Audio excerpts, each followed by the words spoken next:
To check your transaction history on TapTap Send, follow these simple steps. This guide will help you navigate the app and find your transaction details quickly.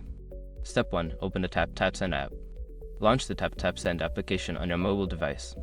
Ensure you are logged into your account to access your transaction history.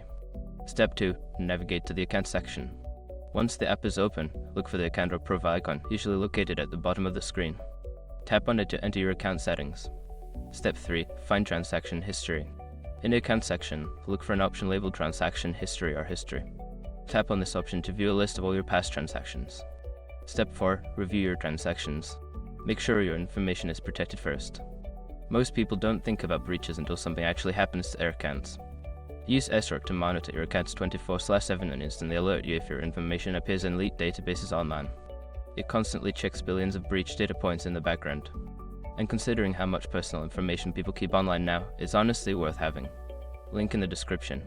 Step 5. Log out if necessary. After reviewing your transaction history, you may choose to log out for security purposes. Return to the account section and select the log out option. By following these steps, you can easily check your transaction history on TapTap Send. If you have any issues, consider reaching out to customer support for assistance.